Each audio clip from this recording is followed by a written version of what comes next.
And hello guys and welcome back to my YouTube channel mga kapatid. Welcome back sa One Talk PH mga kababayan, Luzon, Visayas at Mindanao. Kamusta na po kayong lahat mga kapatid? Ito na ang pasabog natin na balita mga kababayan ngayong araw. Nako mga kapatid, ewan ko kung ano ang magiging reaction nyo dito mga kapatid sa ating papanooring balita ngayon. Pamilya Diskaya mga kababayan, proud na proud mga kapatid na umabot na sa bilyones itong kanilang assets. Talagang ang kapal na mukha mga kababayan, Hindi lang yan mga kapatid Proud na proud din sila mga kababayan na ipakita sa media itong kanilang mga luxury cars mga kapatid na di umano sila lang ang meron nitong mga luxury cars na ito sa buong Pilipinas. Talo pa si Kuya Will dito mga kababayan. Hindi na nga dapat pinagmalaki, pinagyabang pa mga kapatid. Talaga namang ang kapal ng muka.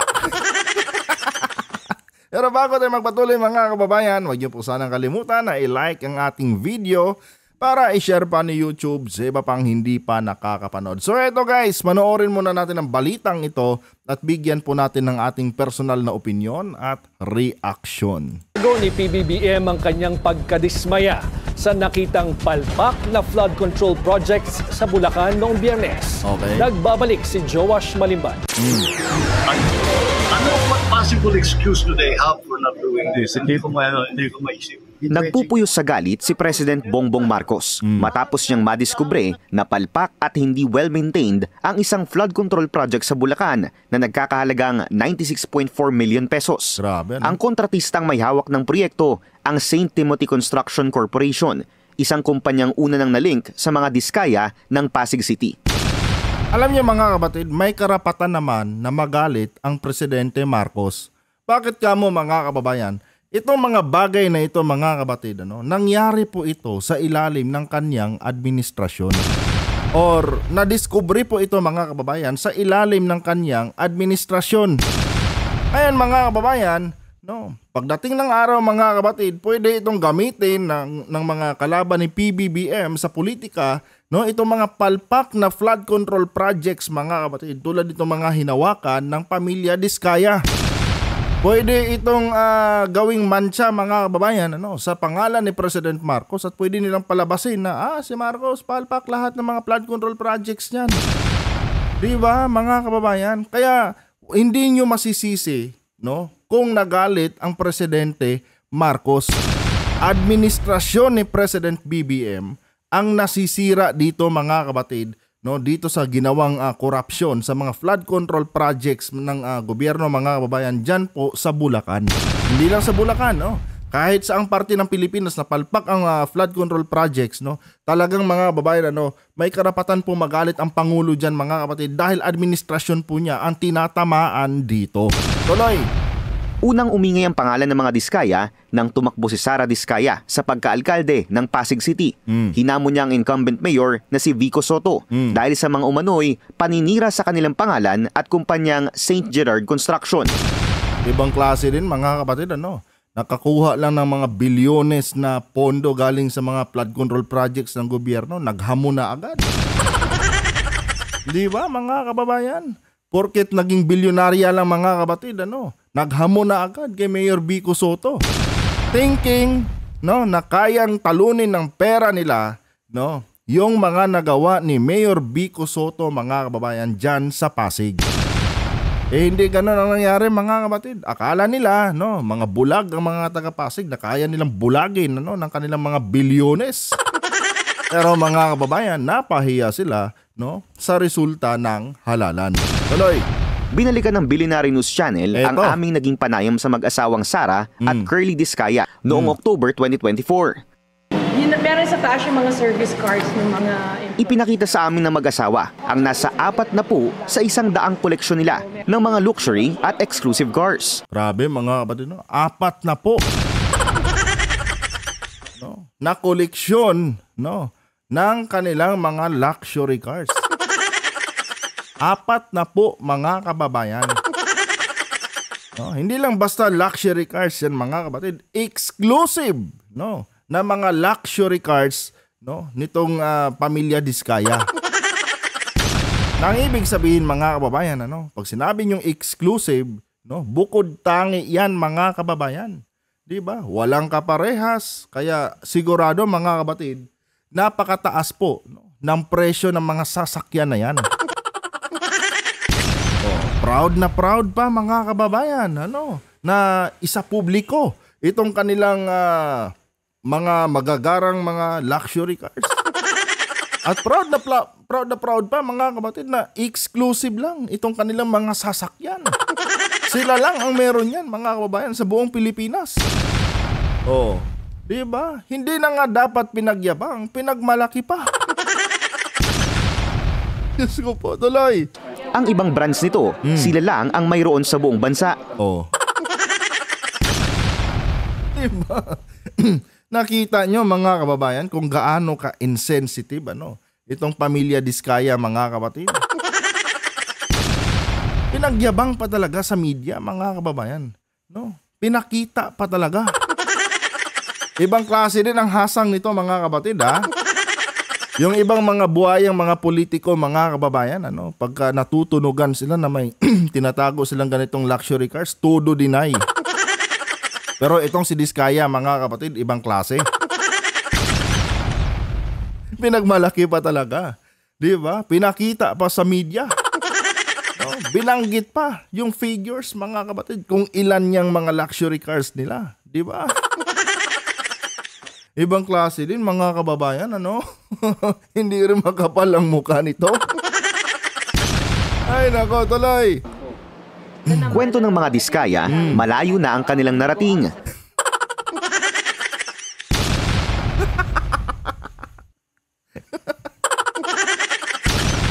Malayo na, mga kapatid. Malayo na yung kanilang narating pagdating sa corruption. Di ba? Inagyabang pa talaga. Ay nako.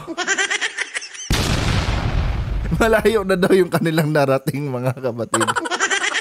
Parang ang dating sa akin para bang sinasabi ni Diskaya dito, pagdating sa corruption, mas malayo na yung narating namin kumpara sa mga politiko dyan. Lamang na kami. 1 bilyong paligo yung lamang namin. No, pagdating sa corruption, sobrang layo na narating namin. Inay ko po, napakayabang tuloy. Pagkatapos ng una silang makasungkit ng isang government project noong 2014. Mula doon sa hindi nyo alam sa pambayad ng tuition, walang panggatas ng mga bata.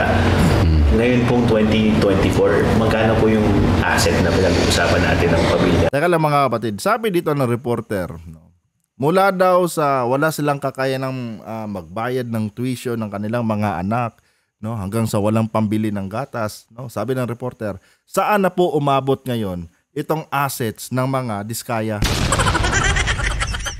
Tama ba yun mga kapatid? No? Nakita niyo ba yung mali sa tanong mga kababayan?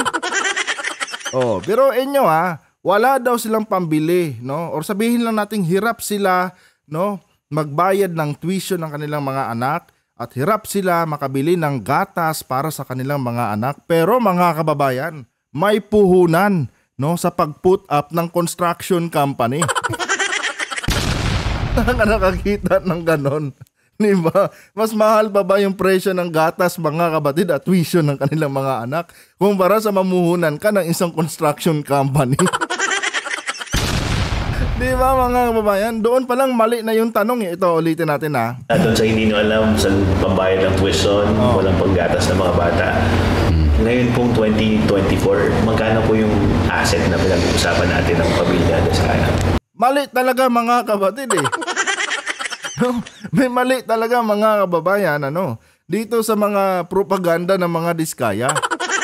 Kasi sinasabi nila mga kababayan na noon daw, no, hirap silang magbayad ng tuition ng kanilang mga anak at hirap silang makabili ng gatas para sa kanilang mga anak. Pero mga kapatid, hindi sila nahirapan mag-put up ng isang construction company. Hindi man lang nahalata nang nag-interview to mga kababayan, ano? Na parang may mali. Oh, sinabi nyo sa akin, hirap kayong makabili noon ng gatas ng anak nyo at hirap kayong makapagbayad ng tuition ng anak nyo. Tapos ngayon may pang-put up kayo ng construction company. Oh, mga kababayan, tandaan nyo, no?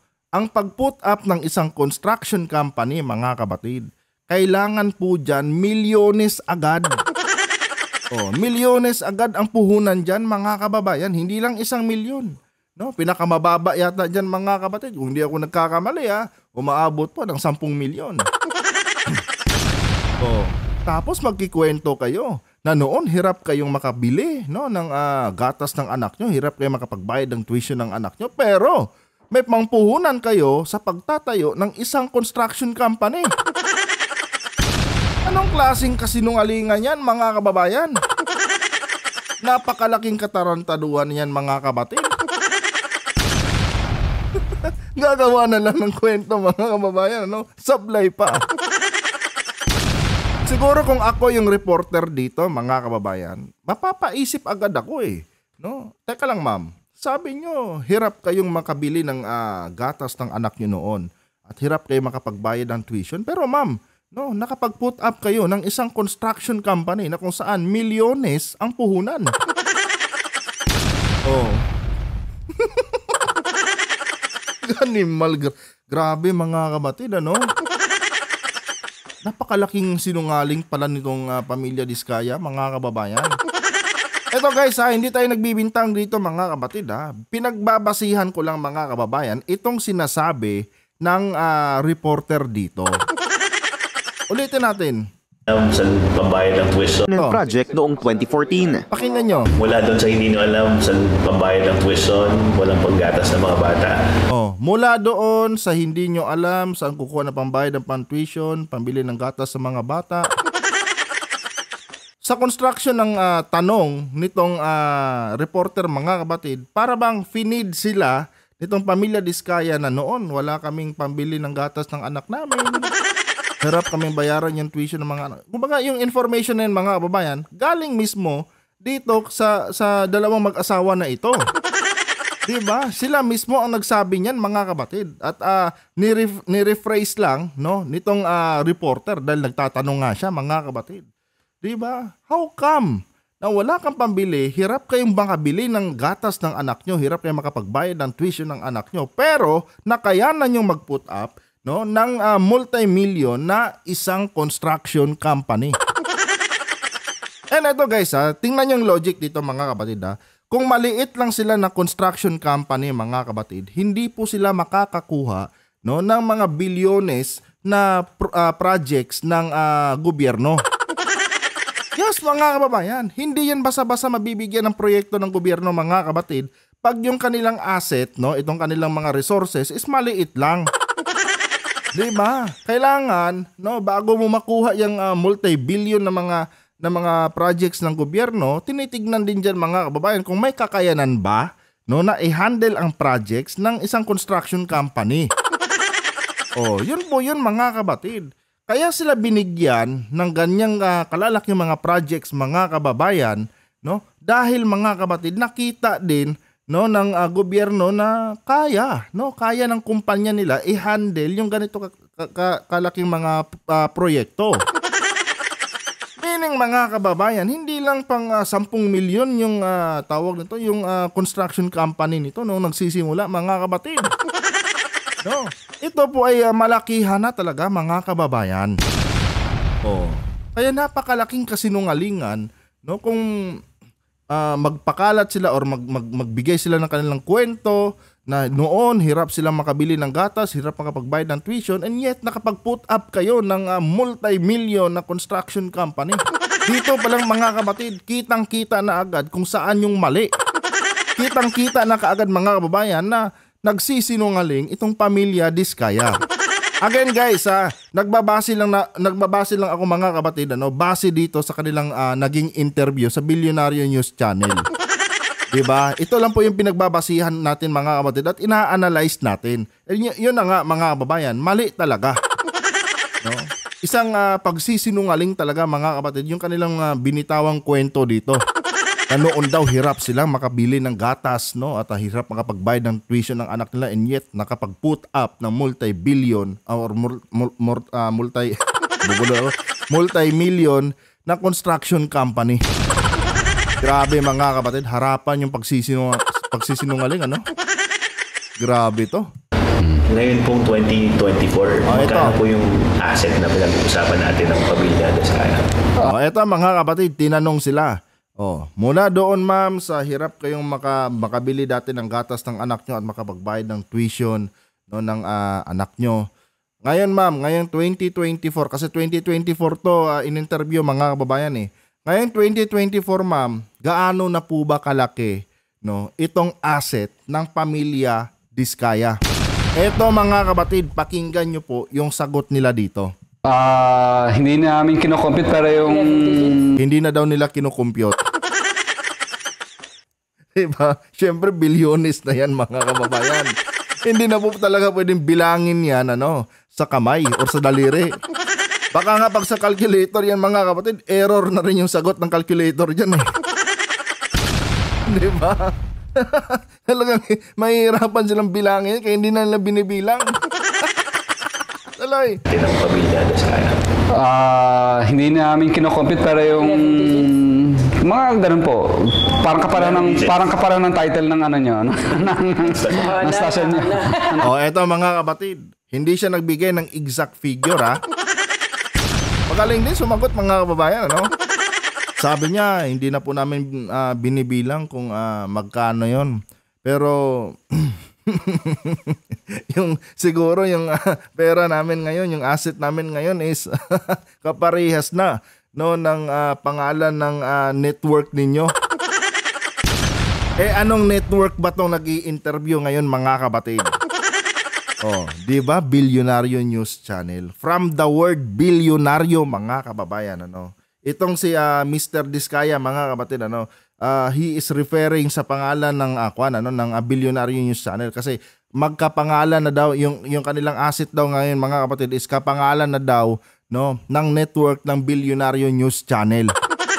Which means mga kababayan na bilyones na talaga yung kanilang kita. Di ba mga kapatid? Kunwari humble pa eh. Pero mga kababayan, sumablay pa rin eh. Di ba?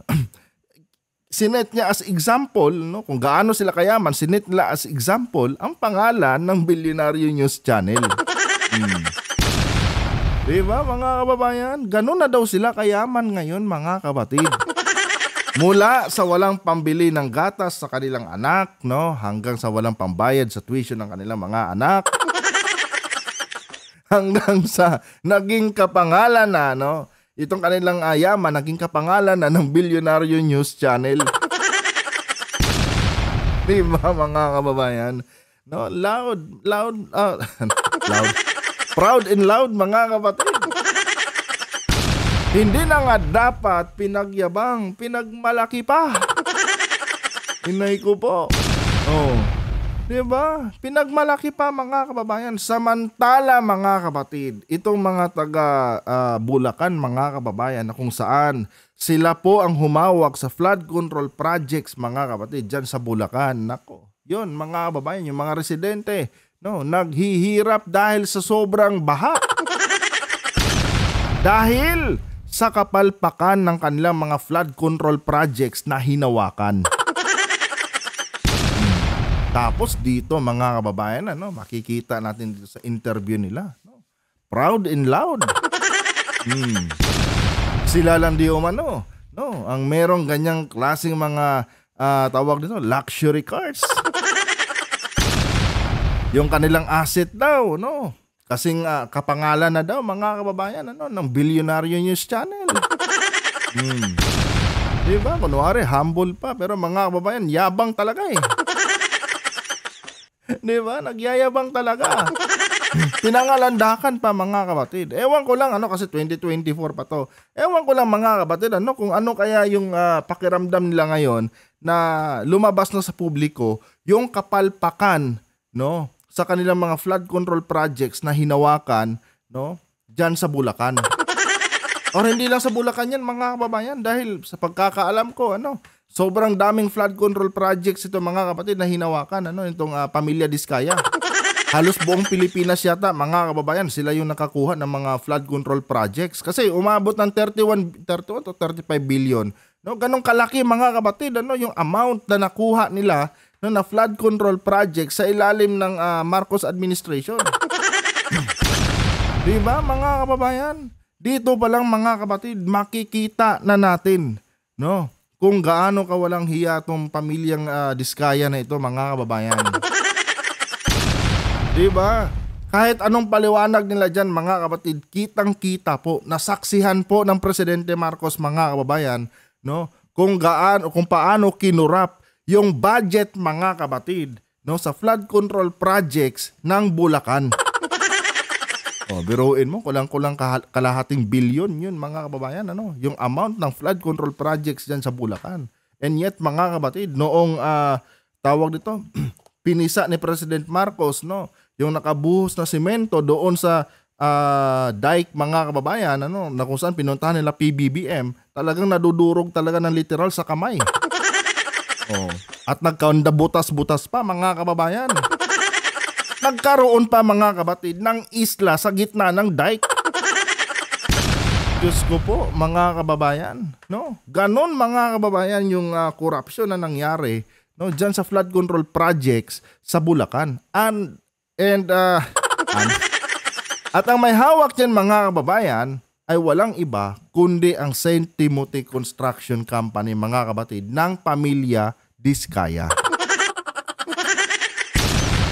Diba? Kita nyo, mga kababayan, kung gaano, no, binalahura nitong pamilyang ito, mga kapatid, yung mga proyekto ng gobyerno.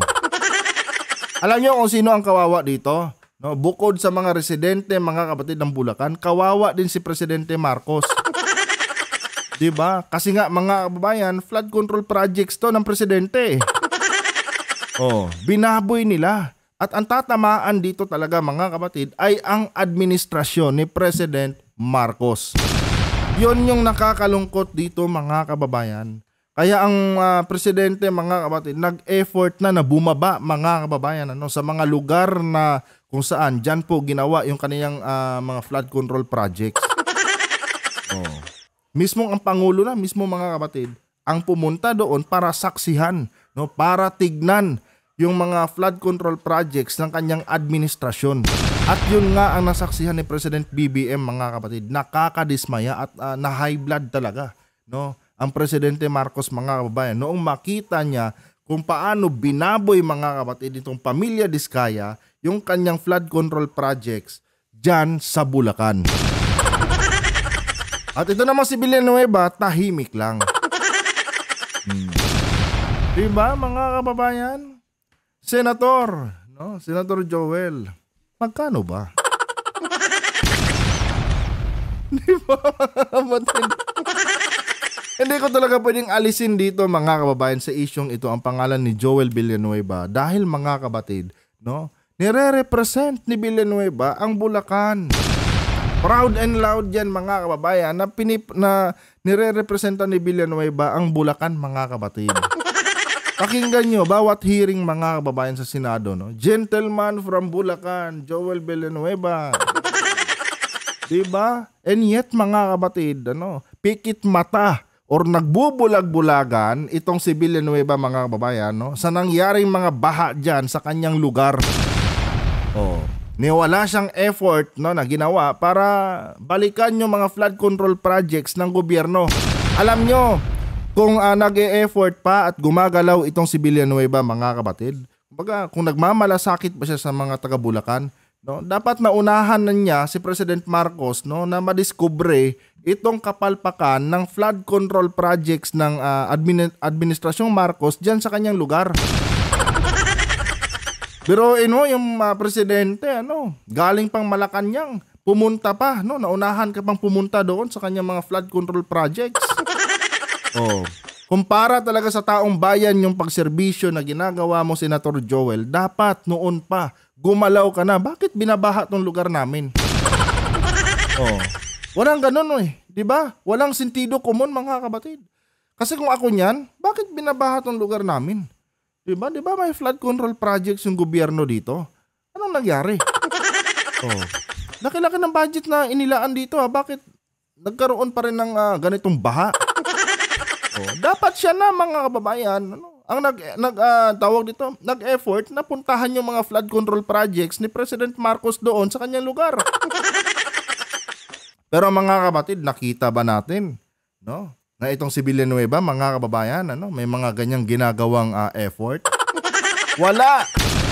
Ang nabalitaan lang natin, nag-birthday siya, mga kababayan, sa National Museum. Doon ang nabalitaan natin. Pero yung sabihin mo, pinuntahan ni Villanueva yung mga flood control projects ng gobyerno dyan sa kanyang lugar, wala, mga kapatid. Kaya ang tanong ko tuloy, Senator, magkano ba? Tuloy. Ng bilyonaryo niya tunnel niya, parang gano'n lang din.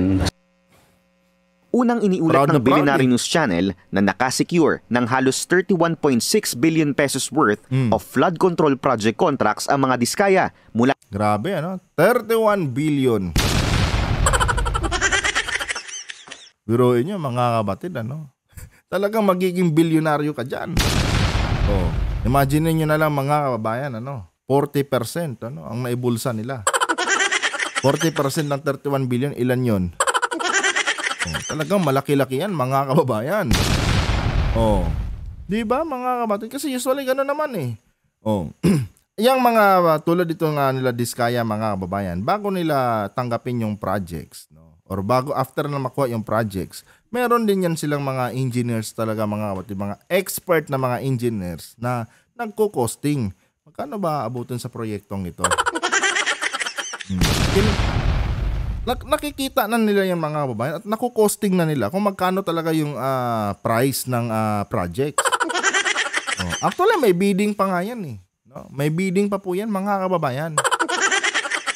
Binibidding pa yan. Kung sino yung mababa na kuha sa proyekto, sila yung mabibigyan. Pero minsan ang bidding, nadadaya kasi yan, mga kapatid. Diba? Nadadaya po yan. Depende pa yan, mga kababayan, kay congressman. Ganon yan eh. Minsan magbibidding daw, tapos ngayon lulutuin yung resulta ng bidding. Or minsan nga, mga kababayan, wala nang bidding eh. Rekta award na. Basta kasundo ni congressman yung contractor, rekta award na. Huwag na natin idaan sa bidding to. Ibibigay ko na lang sa yung projects, basta ganito. Ito yung porsyento ko. Di ba, mga kababayan? Biruin nyo, 31 billion. Isipin nyo lang, 40% ng 31 billion, magkano yun? Kasi kadalasan nandyan eh. Ganyang mga range, mga kapatid, ang kinukuha or sinisave ng contractor agad. Maliban na lang kung sobrang sugapan ni congressman kung saan, mga kababayan, gusto niya mas malaki pa yung kikitain niya kumpara kay contractor. Kasi may mga ganyang congressman, mga kababayan, lalo na pagka nababan yung kanilang mga suki na mga contractor. Hahanap yan ngayon, mga kapatid, ng ibang contractor na hahawak sa project para dyan sa kanyang lalawigan. Ngayon, bago niya tanggapin yung isang contractor, makikipag-deal muna yan. Kasi ganito kasi yan, madam, itong project dito, ganito kalaki yung pondo dyan, and ang gusto ko sanang mangyari, bigyan ako ng at least 30% man lang. I mean, mga kapatid, totoo po yan. Ganon po ang mangyayari, mga kababayan, sa mga proyekto ng gobyerno na hindi dumadaan sa bidding. Si congressman na mismo ang maglalako niyan, mga kababayan, doon sa mga kontraktor. Ngayon, pagka yung kontraktor na suki niya na ban, syempre wala na, mga kapatid. Lalo na. So, itong si congressman ngayon, magpapatawag yan ng mga kontraktor. Ganito kasi ang gusto ko eh.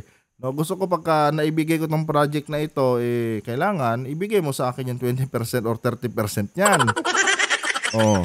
Kung ayaw mo naman, wala tayong pag-uusapan. Di ba? Kaya ikaw naman, mapapaisip ka. Ano ba, tatanggapin ko to? Hindi. Syempre, kadalasan sa mga contractor, mga kapatid, kukunin agad yung layout. gaano ba kalaki congressman yung ano? Ngayon itong engineer nila na expert kukumpitin agad yan. Tok, ganun. Ma'am, pwede pa tayong kumita. Ma'am, pwede pa, no? 30% kay congressman. Sige, ma'am, ibigay mo. Pwedeng ganito yung gawin natin dyan, ma'am. O kaya tatanggapin yung projects. Ngayon, mga kapatid, ito namang si contractor, sasabihin niya, di ba tayo lugi dyan? May technique yan, ma'am. Dayain na lang natin yung mixture. Dayain na lang natin yung mixture, ma'am, no, para makuha mo yung gusto mong kita dyan. Wala na. Luto, mga kapatid. Substandard ang kakalabasan ng proyekto. Pero yun, dati 1 billion, napakalaki. Tapos puro palpak, no, yung proyekto. Tuloy. Mula 2022 hanggang 2025. Galing sa siyam na kumpanya na umano'y connected sa pamilya ayon sa pagsisiwalat ni Mayor Vico. Grabe, mga kapatid, siyam na kumpanya.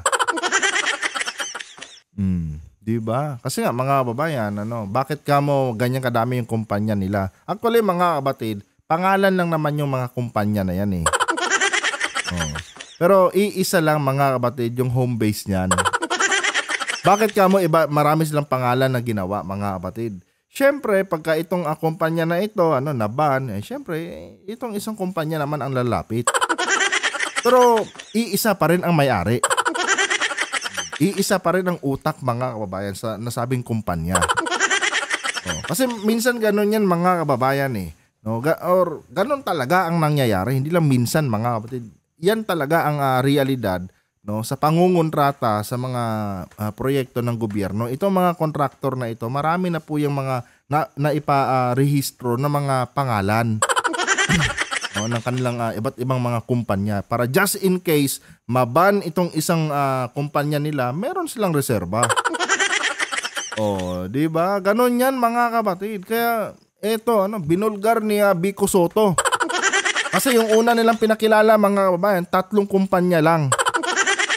Yan pala, mga kapatid, siyam yung kumpanya nila. Kaya nakakuha sila ng total ng 31 billion na proyekto galing sa gobyerno. At niliquidate nila yan, mga kababayan, sa iba't ibang pangalan ng kanilang kumpanya. Di ba? Ganon, mga kapatid, ganon yung ginagawa nila para mabilis yumaman. Diyos ko po. Tapos yung mga materialis, kung makapag-presyo sila, dahil yun na nga, pagka may isang construction company ka, dapat meron ka ring sariling supplier. Ang mas worse dyan, mga kababayan, sila din mismo ang may-ari doon sa tinatawag nilang supplier. Minsan ipapangalan lang doon sa ibang pangalan tulad ng asawa ng kapatid niya. 'Di ba? Ganon yung ginagawa nila, mga kapatid. O bayaw, baka gusto mo sayo ko na lang, o hipag, baka gusto mo sayo ko na lang ipangalan itong kumpanya na to. Kasi ito yung gagamitin ko para mag-supply dito sa mga proyekto na nakuha namin sa gobyerno eh. Para pagka iniskan, pagka tawag doon, inimbestigahan, kanino bang kumpanya to? Isa ba to sa contractor? Hindi lalabas ngayon ang pangalan ni contractor. Kasi pinangalan niya doon sa mga kamag-anak niya eh. Diba? Ganon yung ginagawa nila, mga kapatid. Tapos, dito na tatagain yung budget. Kasi yung tawag nito, yung mga materyales, mga kababayan, triple po ang nagiging presyo. Ganon magsabotahe, mga kapatid, ng mga government projects. Ang Diyos ko po, tuloy. 2 sa siyam na kumpanyang ito, kabilang sa top 15 most favored contractors ng DPWH, ang Alpha and Omega General Contractor and Development Corporation at ang St. Timothy Construction Corporation. Grabe. Halos 6% ng kabuuang budget para sa flood control project sa buong bansa na bakuran umano ng mga diskaya. No wonder, mga kababayan, kung bakit kahawig na ng pangalan ng Billionaire News Channel yung kanilang asset. Diyos ko po, mga kapatid. Ano bang nangyari sa ating bansa? And ito, mga kababayan, kung matino lang sana yung mga politiko natin dito, 'di ba? Hindi sana makakalampas itong mga ganitong diskarte ng mga malalaking kontraktor. Ang problema lang kasi, mga kapatid, minsan, yung construction company or yung contractor, mga kababayan, kamag-anak po ng politiko. Kaya minsan may nababalitaan tayo, pagka nagkaroon ng investigasyon, itong project na ito, hindi pala ito dumaan sa tamang proseso, Hindi pala ito dumaan sa bidding.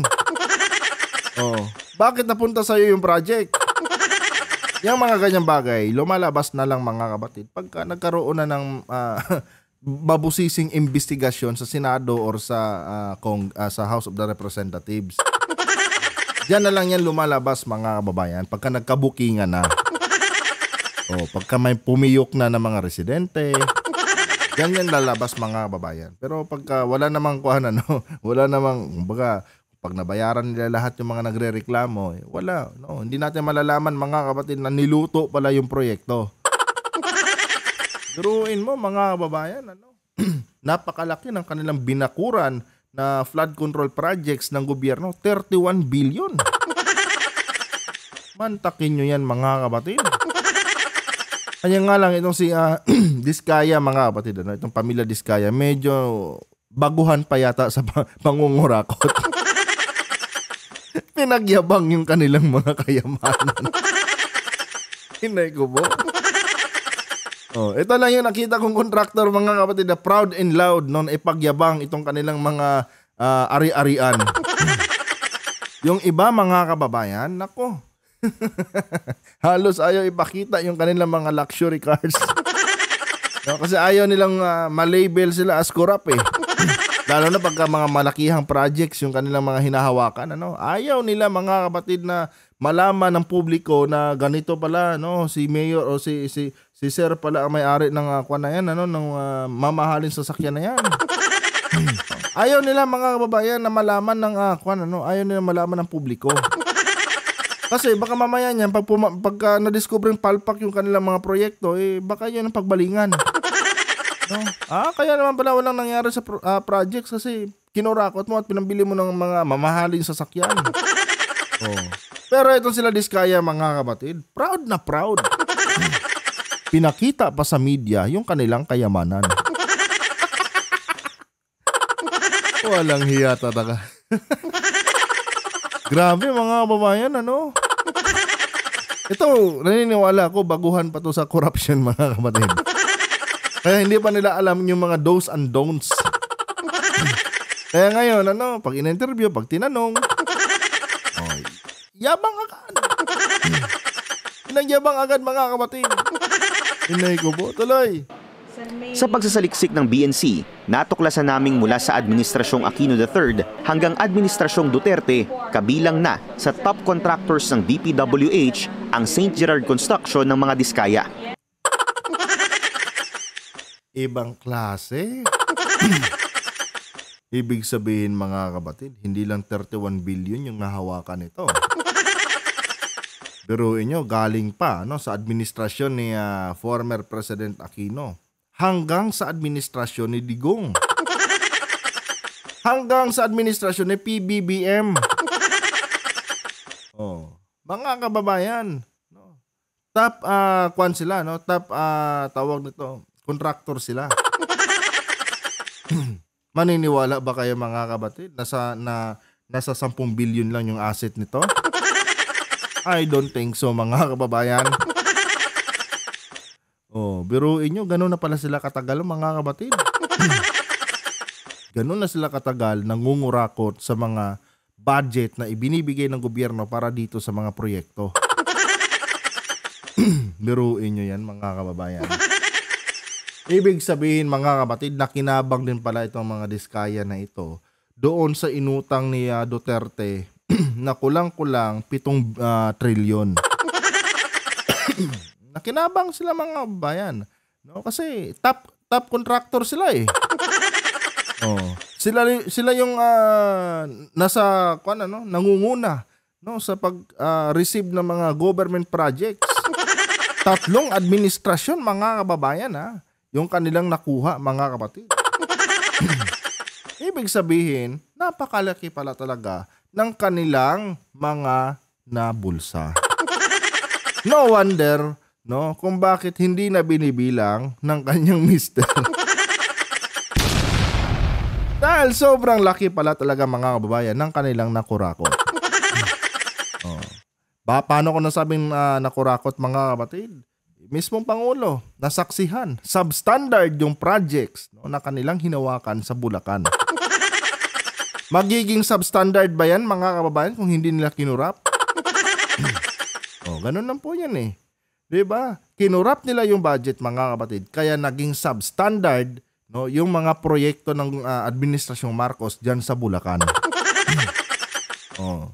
And do you think, mga kapatid, no, nitong administrasyon lang ni PBBM nila nagawa yan? I don't think so, mga kababayan.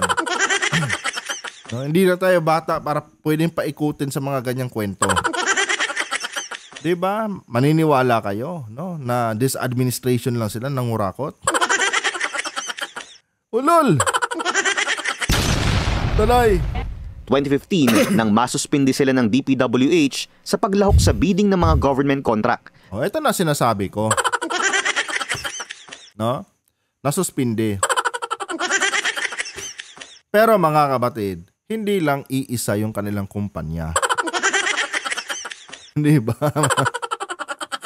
Yung siguro isang kumpanya nila sinuspindi dahil pumalpak. Nahuli. Pero mga kababayan, siyam ang kumpanya ni Diskaya. Malaki ang tsansa, mga kabatid, na nakakuha pa rin sila ng proyekto. Siguro yung isang kumpanya lang ang sinuspindi. Pero yung iban lang kumpanya, mga kabatid, namamayagpag pa rin. Diba? Kaya itong mga big time na mga contractor na ito, no, pangalan lang, mga kababayan, yung kanilang ginagawa, no, pangalan lang ng kanilang mga kumpanya. Pero yung may-ari niyan, mga kapatid, iisa.